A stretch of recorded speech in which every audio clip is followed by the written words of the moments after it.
오늘부터 하반기 한미연합훈련이 사실상 시작됐습니다.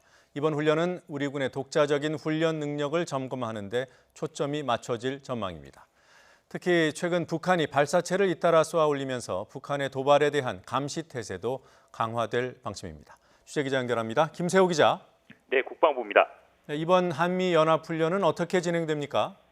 네, 이번 한미연합연습은 오늘부터 한반도 유사시에 대비한 지휘소 연습을 시작으로 보름 동안 실시될 예정입니다. 지휘소 연습은 실제 병력과 장비가 동원되는 것이 아니라 컴퓨터 시뮬레이션으로 진행하는 방식입니다.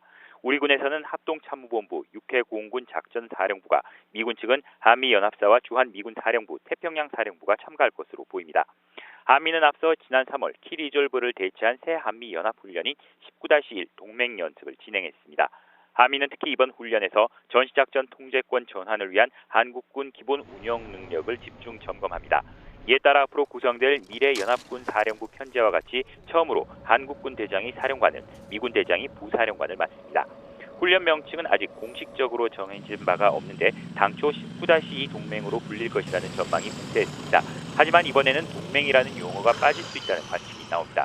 이와 함께 최근 북한이 잇따라 단거리 탄도미사일을 포함한 발사체를 쏘아 올렸는데 한미는 훈련 기간 중 북한이 추가 발사할 가능성이 높을 것으로 보고 감시 태세를 강화할 방침입니다. 자, 그리고 한일 갈등 문제로 미뤄왔던 독도 방어 훈련, 이 독도 방어 훈련은 어떻게 되는 겁니까?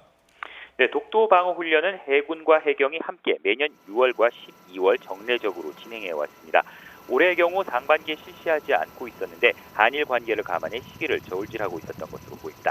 하지만 일본이 전략물자 수출 심사 때 우방국을 우대해 주던 이른바 화이트리스트에서 우리나라를 배제하는 조치를 강행하면서 독도 방어 훈련을 더는 미뤄서는 안 된다는 정부 내부 분위기가 한층 강해진 것으로 보입니다.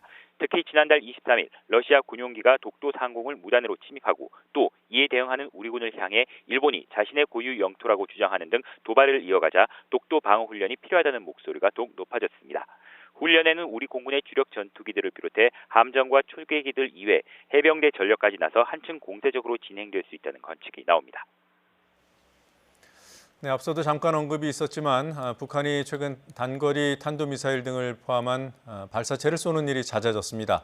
앞으로 또 쏠 가능성이 있는 것으로 보입니까? 네, 북한은 5월 이후 지난달 25일과 31일 그리고 지난 2일 단거리 탄도미사일을 포함한 발사체들을 잇따라 시험 발사했습니다. 북한은 그동안 한미연합훈련을 비롯해 우리 군의 F-35A 도입 등 전략무기 도입에 거세게 반발해왔습니다. 특히 지난달과 이번 달 쏘아 올린 발사체들을 보면 고도를 점점 낮춰서 발사했는데 저고도로 발사체를 쏘면서 우리 군의 요격을 한층 더 어렵게 하고 F-35A가 배치된 공군 기지를 겨냥했을 것이라는 관측이 나옵니다. 국방부는 현재 북한이 미국에 대해서는 안전보장 이슈를 부각해 비핵화 실무 협상에서 주도권을 확보하기 위한 의도로 보고 있습니다.